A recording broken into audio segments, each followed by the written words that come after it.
Hello, hello, hello, hello. Something has shifted on the R&B Urban Soul Line dance floor.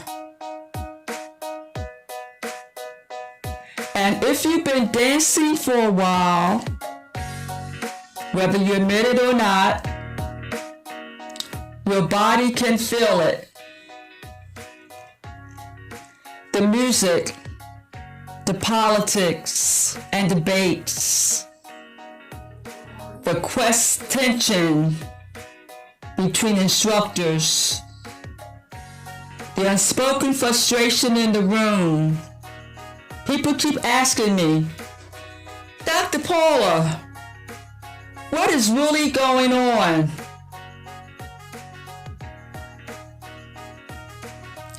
We're not attacking. We're not picking sides. This is not gossip. This is a psychological and cultural breakdown. Today's topic is, what's the beef in R&B urban soul line dancing? The real psychological reason the culture changed and how we feel about it. Welcome back to Psychology on the Dance Floor. This is where we discuss the hidden emotional life of R&B urban soul line dancing. Everybody's dancing, but nobody's talking about what is happening in the mind, body, and spirit. We are going to take a grounded, culturally informed look at what many dancers, instructors, choreographers, and DJs have been quietly noticing. Tension, controversy, emotional undercurrents inside today's R&B urban soul line dance communities. I am Dr. Paula Chandler Paramore, your soul line dancing psychologist. And our special co-host is Yolanda Sample, also known as DJ Starlight. Welcome everybody. How you doing? Good evening, everybody. I would like to welcome Yolanda. And Yolanda, tell us about a little bit about you. Well, first of all, thank you so much for offering me this opportunity to be with Most you welcome tonight. I truly appreciate it.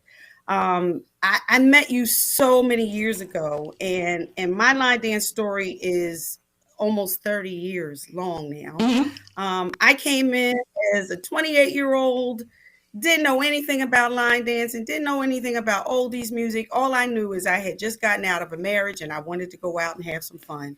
Had 2 little children. I think I met you on a Monday night on Kelly Drive. For those who are in Philadelphia, you all will be familiar with where Kelly Drive is, Monday Night Oldies, and the rest is history. I met you, I met Gloria Kincaid, and I went on to be a line dance instructor myself. To this day, 25 years later, I am still a line dance instructor. That's awesome. I feel here, and hopefully I can offer some insight and add to what you've already started building. Well, I am so happy that you're here, and welcome. And we're going to get right to it. We are discussing what's the beef in R&B urban soul line dancing. The real psychological reason the culture changed and how we feel about it. Now you can join the conversation by dropping a comment below and share. Have you ever left an event and just feeling excited but also unsettled? You know, your voice will help us understand what the community is feeling, you know. So we are going to talk about it. So Yolanda, tell us Yeah. what we're going to talk about. So some of the things we're going to be talking about, what's really behind the current beef conversations, so to speak, when the culture began to shift, and why music choice debates have intensified, how social media visibility is reshaping instructors' dynamics, what your nervous system internally experiences in high energy dance spaces. We'll also be talking about why some dancers feel excited while others feel unsettled, like you just mentioned. And we'll also be talking about how we can move forward with awareness, respect, and community care. Yeah, that's a lot. Those are all very, That's a lot, it's a Yolanda. lot. That's a lot to digest right there. So let's start historically. R&B, urban soul line dance culture was informal and open. We are talking about when the energy was different. Let's ground ourselves historically. During the early decades of R&B, urban soul line dancing, let's start with 1990s and 2000s. We all know that line dancing was way before then. But it exploded in the cities like Philadelphia, New Jersey, Delaware, and the Mid-Atlantic, with local pioneers, organized classes, and signature events. Dances spread from floor to floor. No branding. Few instructors were thinking in legal or commercial terms. No choreography wars. You learned it in person, you passed it on, you danced for joy, and choreographers choose songs freely. No one was arguing about who owned what, and the result, there were no laws, rules, regulations, or bylaws. There is still no global governing body in R&B urban soul line dancing that forbids anyone from selecting a song for choreography or for DJing a particular way. Now, I gotta say this. God has given us all our own gifts, and we discover what that gift is, and we simply use it. Now, I'm going back into historically now. I'm moving into 2010s and 2020s. Now, we all know what we were doing in 2020 during COVID. We all were sheltered in place for a whole year. Now I must tell this little story. I was called by a company that I worked with, and they wanted me to teach the seniors on the telephone. I was saying, I never taught on the telephone before. I did that 8 times, Yolanda. 8 times. Then they said, okay, can you do Zoom? I said, I never taught a class on a computer and my students are on somewhere out there in La La Land. I did that for 8 classes. And that's because more people turn to social media, YouTube, TikTok.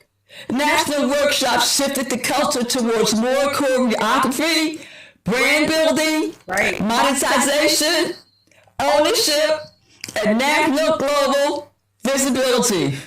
Now, I must ask everybody, because I'm excited tonight. I'm so excited to have a co-host. Notice how your body is feeling when you think how dancing used to be versus how it is now. Type in the comments how you're feeling. Yeah, I know that's going to generate a lot of comments. Me specifically, like I mentioned briefly, I came about line dancing through the oldies community. Back in those days, there was no such thing as an all line dance party or an event. You know, we would dress up, put on our heels and our dresses, get our hair done, throw on the makeup, go out and line dance. We would bop, we would cha-cha. We did maybe tended to Yes. at a party. You know, and as time began to progress and the birth of television shows like Soul Line TV and Let's Dance TV, a new subculture was born, and that began to change the whole scheme of things. Yeah. You know, Soul Line, that would have actually been one of the very first, if not the very first, all-line dance party. Yeah. Prior to that, you know, there were no all-line dance parties. And as members of the oldies community started growing older, line dance parties, they started to stand on their own. Yeah. The younger generation started coming in more involved, and then the music steered more towards pop, R&B, hip hop, and even some cases rap.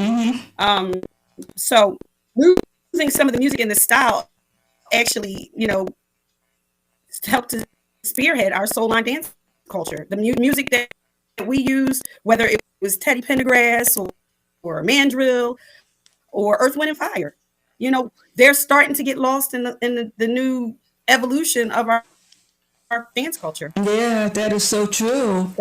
So, you know, and you know, the original early R&B, the original energy was belonging versus branding, connection versus clout, and dancing versus monetization.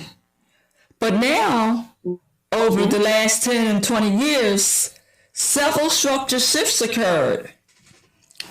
Now, here's a list, Yolanda. Visibility increase. Social media turned local instructors into national figures. With visibility comes comparison. And with comparison comes status anxiety. Money entered the ecosystem. Workshops, cruises, brand deals, merchandise, books. I, for one, wrote a book on certification. But once money enters the picture, stakes increases. And when stake increase, protectiveness increases. And structure, celebrity culture emerged. You believe that? I never felt like a celebrity. Some instructors became brands. No. Some became personalities. And some became gatekeepers. And some became territorial. Visibility activates ego survival. People don't understand that. And the body interprets a threat to your status the same way it interprets physical threat. Now let's just absorb that for a minute. When you have that physical threat, your heart rate rises, your jaw tightens, your scanning increases. So that's a lot right there, Yolanda. That's a whole lot. That's a whole lot. And it's oftentimes we don't look at it as a physical, you know, reaction to something that we're enjoying. But yes, it definitely does enter the picture.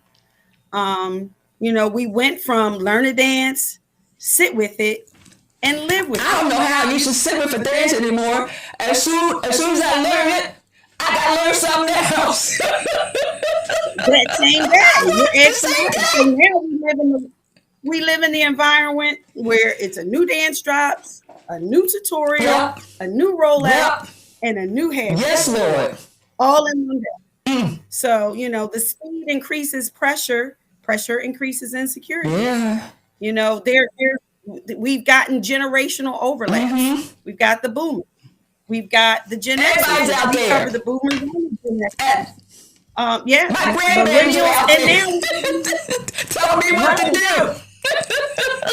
Right. We even have some Gen Zs out there now. All on the same dance floor. All with different definitions of respect, credit, ownership, and visibility. Wow. You know. So the assumptions filled the gap. Yeah. And assumptions create conflict, unfortunately. Yeah, that is sad. It's not sad. I mean, that's life. That's just how things are. But we have to learn how to manage it. without attacking Absolutely. our sister and brother, because we're fearing that we might become smaller. But we're going to talk about all of this psychologically. Why it Yeah. changed, the uncomfortable truth. Now let's continue to be honest without being disrespectful. The beef is not really about music, choreography, copying, bootlegging, or who is controlling the dance floor. It's about relevance. The fear of being replaced or irrelevant. Legacy. Let's name some intrusive thoughts that we might be going through. For instance, my class is shrinking. My students are attending someone else's class. They didn't give me credit for that. They're getting more attention than me. And when fear doesn't have language, it becomes policing, public posts, and silent backlashing. It becomes, if you don't dance with me, you can't dance with me. That's not about culture and community. That's insecurity, seeking safety. And if we don't name it, it will keep escalating. You're absolutely right. I've always said that people who have the need to hold on, they're lacking something somewhere else. You know, we in order to grow, you know, in my classes, I encourage because I teach the classics. I'm a stickler with the classics Okay. because there's no way we can let them go. No. You know, there's dances that are brand new, so to speak, that have steps from other dances. Of course. So there's no way we can let go that part of our culture Yeah. and continue to grow. Yeah. We have to do both. That's right. But to say that I'm not going to teach a dance that says done to "They're Not Like Us" by Kendrick Lamar, Yeah. maybe I won't teach it, but somebody else may. So I encourage my students, go where you're going to learn those dances because I'm not going to teach Right. every dance. Exactly. So I'd be teaching 24 hours a day. Yeah. So, you know, it's about letting go and letting people grow. That's right. That's right. And let them dance to whatever they want to dance to. So what's going on psychologically? Let's break it down by roles. Instructors. Your core fear may be losing authority, responsibility, and visibility. The pressures you may feel is like maybe being overbooked, teaching a whole lot of classes, and trying to stay current while staying authentic. Invasive thoughts that may enter your mind. If my class is small, I'm failing. If my students go to someone else, I'm being replaced. And your body responses is hypervigilant. At events, difficulty relaxing, skating in the room instead of enjoying the dance. Choreographers, I know y'all all are out there watching. Your core fear may be losing ownership, recognition, and legacy. Pressures you might be going through is constant creativity, fear of being copied, and fear of being forgotten. Invasive thoughts you might have, my work will be stolen. If I don't keep creating, I disappear. And what you feeling in your body? Protectiveness about who you teach and where your students go. And tension around the chest and shoulders. Now DJs, I can't leave you out. And Yolanda, I believe you're a DJ too. The core fear that you may have is blame and control of the dancer's energy. You may feel pressures like music politics, satisfying different generations and styles, and taking blame when the floor is empty. Invasive thoughts that might be going through your mind. If they don't dance, it's my fault. I have to please everybody. And in your body, the responses that you may be feeling are braced posture, tight jaws, and emotional exhaustion, fatigue after sets, difficulty saying no to certain requests. Shared patterns across these roles is, that's all of y'all now, protectiveness, music politics, protecting status, self-worth, and that big word, ego. It's out there. We all have it. When protectiveness doesn't have language or tools, it shows up as policing, shutdown, or public explosions, and that's a shouting mouse. But here's the deeper layer. You're going deeper, Yolanda. Many of us build identity through these roles. So when the culture shifted, I felt like an identity shifted. That is not small. That's existential. An existential threat is not physical danger.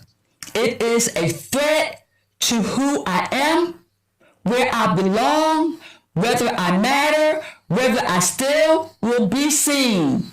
For many instructors, choreographers, DJs, soul line dancing, it's not just a hobby, it's a community. Right. It's leadership identity. It's income, cultural contributions, emotional refuge, and personal redemption story. A lot of information, Yolanda. That's a whole lot. But from a DJ's perspective, I'm taking off the taking off the instructor's hat, putting on the DJ hat. Right. See, already pressure. From a DJ's perspective, and I think because I entered the world of being a DJ from the line dancing floor, my ego isn't as large as some of the DJs who might get hired who are used to doing a party where every song is not a line dance. So it's easier to ask me for a request. My ego's not going to be hurt. I know what you want to hear. I know what you want to dance to. My job is just to play it. But your average DJ who's used to doing birthday parties and wedding receptions and retirement parties, they dictate their script. They have a script to follow. And if you come in and try to deviate their script, can you throw this off for me? Right. Can you play Bring in the Cash? No, that's not a part of my script. That's not a part of my script. But as a line dance DJ, hey, you can have whatever you want. I have it out. That is so funny. So, it is. So now, it's hilarious. I've witnessed it firsthand. Yeah. So now, what do we do now? The healing response. Well, we have two choices. Compete for dominance or steward the culture. Here's what stewardship looks like. Make giving credit a habit. So if you're teaching a dance and someone taught it, give them credit. Say this dance is created by whatever. And have private conversations before public accusations. Why you got to go to social media and air out the beef? Stop relying on assumptions. Right. Hold generational dialogues, not debates. And I gotta ask y'all, because this is gonna happen. Can you tolerate someone else's success without shrinking in yourself? I mean, that's big. That's real big. That's real big. And not just that, do you feel like you have to compete? Right. Why are we competing? That takes away the body, mind, spirit part of it. Exactly. And the dance community is already feeling the baby boomers and the Gen Xers versus the younger dancers. Uh-huh. Tradition versus innovation, and regional versus national identity. So here's some guiding questions. Okay. What are we dancing for? What are we dancing Really for? hope, stop. What are we dancing for again? Go on, Yolanda.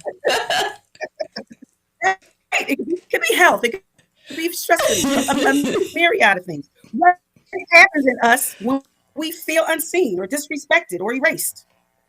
How do we build the art of R&B soul line dancing without tearing it down? How do we move forward towards healing and not just more art? Oh my God. That is it's huge. a lot. That's a lot to unpack. So I ask all the listeners out there, how do we build the art of R&B, urban soul line dancing without tearing it down? That's something you should really think about, because everybody is thinking out there, I'm just dancing to steps and routines. I'm just dancing to music. I'm just having fun. I'm de-stressing. But really, this is bigger than that. It's bigger than that. So I believe a group of people a year ago went down to the Library of Congress. Was that for nothing? Something to think about. Was that for nothing? I was one of those people. I was there. Yeah. It was profound. It wasn't necessarily reminiscent of years past, although it was to bring awareness to some of the things from years. Yeah. But it went from being dancing in the clubs in Philly to now seeing people internationally doing soul line dancing. So we're being watched around the world. Globally. Yep. We're being watched. Yep. And we as a people is going to keep this going. We're not going to backbite and fight and stuff. But anyway, the beef is not about one song. It's not about one instructor. And it's not about one generation.